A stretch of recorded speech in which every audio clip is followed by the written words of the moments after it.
నమస్తే. చాలామంది ayurvedic medicines వల్ల ఏం సైడ్ ఎఫెక్ట్స్ ఉండవా అని అడుగుతుంటారు. నేను మీ డాక్టర్ స్వర్ణ.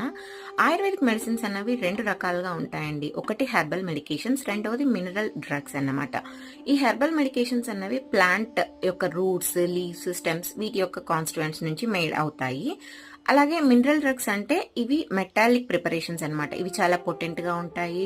చాలా షార్ప్‌గా ఉంటాయి వాటి యొక్క యాక్షన్ అన్నది. సో, ఈ మినరల్ డ్రగ్స్ అన్నవి మాత్రం ఖచ్చితంగా మీరు ఆయుర్వేదిక్ ప్రాక్టీషనర్ ఎవరైనా సరే ప్రిస్క్రైబ్ చేస్తేనే, లేదు ఎలా యూజ్ చేయాలి అన్న ప్రాపర్ గైడెన్స్‌తో మాత్రమే యూజ్ చేయాలి. ఎందుకంటే అవి మిల్లీగ్రామ్స్‌లో ఉంటాయి వాటి డోసెస్ కూడా. ఎంత చెప్తే అంతే, ఎలా చెప్తే అలానే, దేంతో చెప్తే దాంతోనే యూజ్ చేయాల్సి ఉంటది. ఇఫ్ నాట్ డోస్ ఎక్సీడ్ అయినా, తక్కువైనా వాటి యొక్క రిజల్ట్ అన్నది సరిగా ఉండకపోగా ఇంకా బాడీలో ఏవైనా చేంజెస్ వచ్చే ఛాన్సెస్ ఉంటాయి. సో, మీరెవరైనా మినరల్ డ్రగ్స్ కనుక యూజ్ చేస్తున్నట్లయితే అంటే రసౌషధీస్ యూజ్